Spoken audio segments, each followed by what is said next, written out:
Assalamualaikum dan salam sejahtera, salam satu Malaysia, salam PKP. Okey, saya Cikgu Syahidah. Saya rasa korang semua dah kenal saya. Okey, dah pernah jumpa pun sebelum ni dan ada pun yang saya mengajar semasa di Menengah Rendah. Okey, so untuk hari ini tajuk kita adalah Bab 2, Jirim dan Struktur Atom. Okey, so kita teruskan tanpa membuang masa. Okey, baiklah, ini adalah standard pembelajaran bagi subtopik 2.1 iaitu di akhir pembelajaran sepatutnya kamu dapat memerihal jirim, dapat menerangkan perubahan keadaan jirim dan juga menentukan takat lebur dan takat beku naftalina melalui aktiviti. Ini sepatutnya lah yang kamu dapat capai di akhir pembelajaran kita pada hari ini. Okey, bercakap mengenai jirim kan, sebelum ni kamu telah pun didedahkan tentang jirim semasa di menengah rendah. So dekat sini saya just pergi sepintas lalu sahaja. Okey, maksud jirim yang pertama ialah jirim terdiri daripada zarah yang amat halus dan diskret. Okey, jirim ni sangat halus sehingga kita tak boleh nak bahagi-bahagikan dia. Okey. Kemudian jirim ialah sesuatu yang mempunyai wang dan jisim. Okey. Semua benda di sekeliling kita ialah jirim. Meja jirim, udara jirim, buku jirim, segala objek yang mempunyai wang dan jisim, maka ia adalah jirim. Dan jirim juga boleh wujud sebagai pepejal, cecair dan gas. Okey, perubahan keadaan jirim. Macam mana keadaan jirim boleh berubah? Okey, seperti yang kamu tahu, keadaan jirim ada 3, pepejal, cecair dan juga gas. Tapi ketiga-tiga keadaan ini tidak kekal pada satu masa yang lama. Okey, dia boleh berubah. Ini disebabkan kerana pemanasan dan juga penyejukan. Okey, sekiranya sesuatu objek ataupun jirim tersebut dipanaskan, okey, sekiranya dia dalam bentuk pepejal, maka pepejal, okey, bila kita panaskan, pepejal tersebut akan menyerap tenaga haba, okey, dan berubah daripada keadaan pepejal kepada keadaan cecair. Okey, dan apabila kita teruskan pemanasan lagi, akhirnya ia menjadi gas. Okey, bila kita kenakan haba, jirim ini dia mendapat tenaga kinetik, okey, dan menyebabkan zarah-zarah dia akan bergerak dengan lebih cepat. Okey, jadi di situlah boleh berlakunya perubahan keadaan jirim. Dan sebaliknya, apabila jirim disejukkan, sesuatu jirim, contohnya gas, apabila gas disejukkan, okey, gas tersebut akan membebaskan atau hilang tenaga haba, kemudian berubah kepada cecair, dan apabila kita teruskan lagi proses penyejukan, akhirnya ia akan berubah menjadi pepejal semula. Okey, yang ni pun awak dah pernah belajar semasa di menengah rendah. So kira ini sebagai revision sahaja. Okey, sebagai ulang kaji. Okey, jadi ini adalah perubahan keadaan jirim. Ni pun sama dah belajar. Okey, sama-sama kita tengok. Kalau saya boleh tulis, saya tulislah dekat sini. Alright, so tadi kita ada 3 keadaan jirim iaitu pepejal, cecair dan gas. Apa terjadi apabila pepejal dipanaskan? Okey, bila pepejal ni dipanaskan tadi, cikgu dah sebut dia akan menyerap tenaga haba dan bertukar kepada cecair. Maka proses ini kita namakan proses peleburan. Okey, sesudah dia bertukar kepada cecair, kita teruskan lagi pemanasan. Maka cecair tersebut pula akan bertukar menjadi gas. Okey, dekat sini dia ada 2 proses. Sama ada apabila cecair tersebut dipanaskan sehingga takat didihnya, maka proses itu adalah proses pendidihan. Okey, dan lagi satu kita sebut sebagai proses penyejatan. Okey, proses penyejatan tak berlaku pada takat didih. Dia berlaku di sebarang suhu di bawah takat ideal.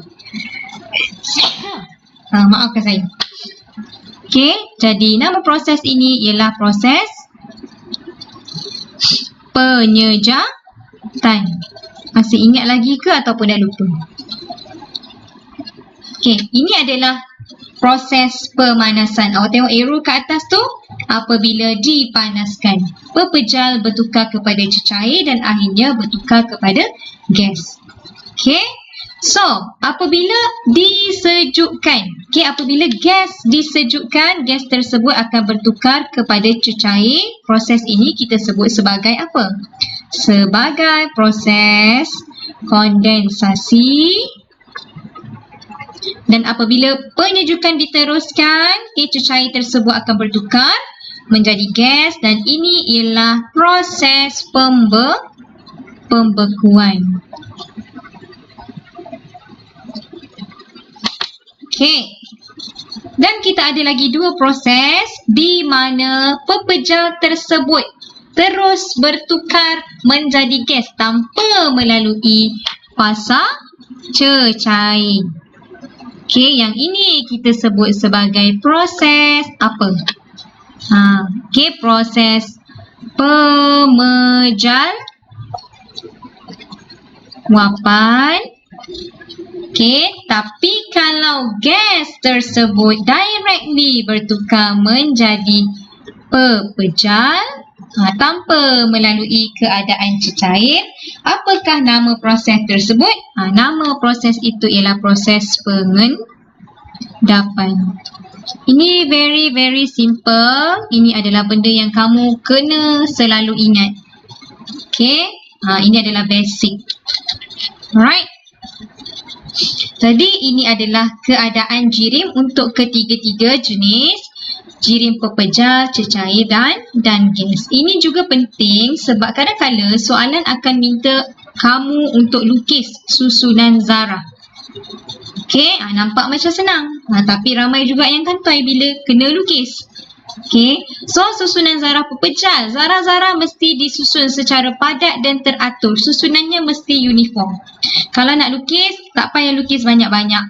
Okey, cukup sekadar. Ni contohlah saya tunjuk.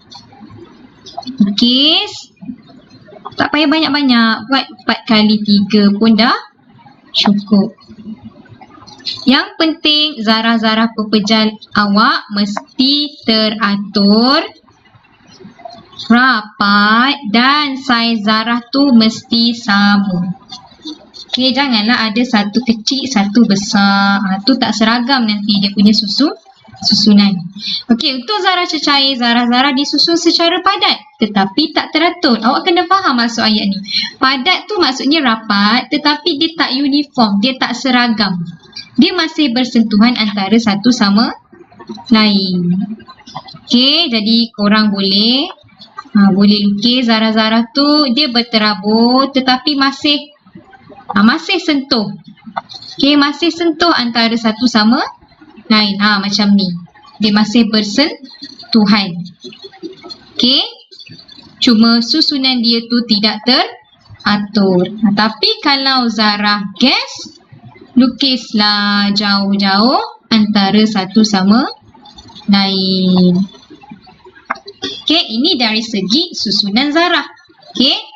Kemudian dari segi daya tarikan antara zarah, daya tarikan antara zarah pepejal adalah sangat kuat kerana susunan zarah dia tu rapat antara satu sama lain. Manakala cecair, dia lebih kuat daripada gas.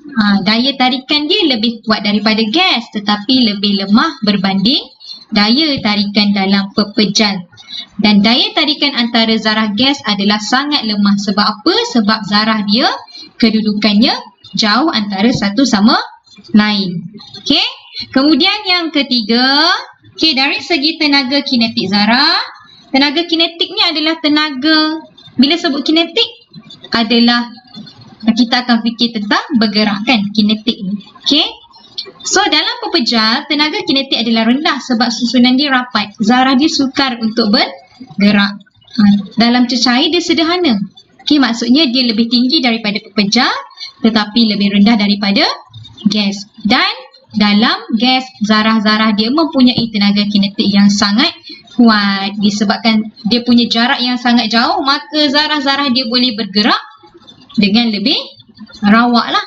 So tenaga kinetiknya lebih tinggi. Jelas setakat itu? Okey. Okey, tadi cikgu dah sebutkan bahawa jirim ia terdiri daripada 3 keadaan, iaitu pepejal, cecair dan juga gas. Okey, sekarang saya nak awak tahu yang jirim dia boleh wujud dalam 2 bentuk. Sama ada unsur atau sebatian. So apa beza unsur dan sebatian ni? Okey, unsur ialah bahan tersebut hanya mempunyai satu jenis atom sahaja. Okey, manakala sebatian bermaksud bahan tersebut terdiri daripada 2 atau lebih unsur. Okey, so unsur pula dia terbahagi kepada 2. Sama ada atom atau molekul. Okey, saya bagi contoh. Kalau atom dia mesti satu perkataan sahaja. Satu formula. Okey. Cu. Okey, mewakili kuprum. Okey, satu. Contohnya kita ada wayar kuprum. Okey, dan dalam wayar ini hanya terdiri daripada atom kuprum. Maksudnya hanya satu jenis unsur sahaja, iaitu unsur kuprum. Okey. So sama juga macam paku. Paku besi.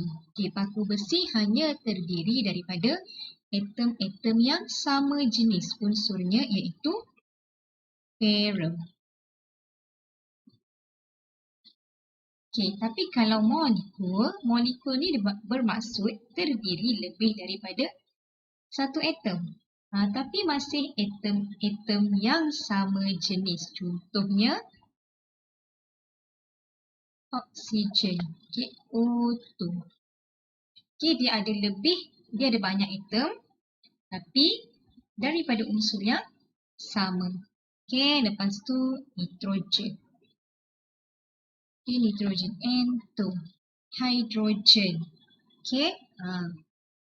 Okey, untuk sebatian, beza molekul sebatian dengan molekul unsur ialah dalam sebatian, molekul dia mesti terdiri daripada dua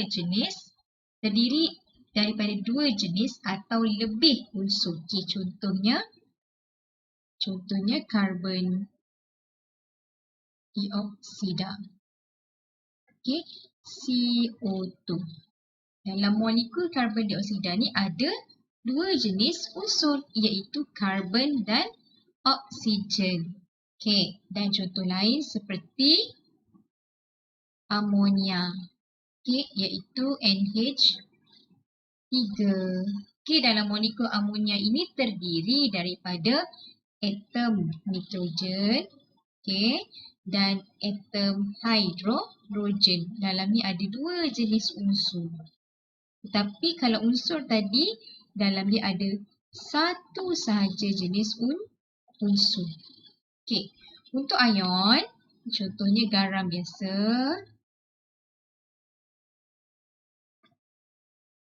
Okey, formulanya NaCl.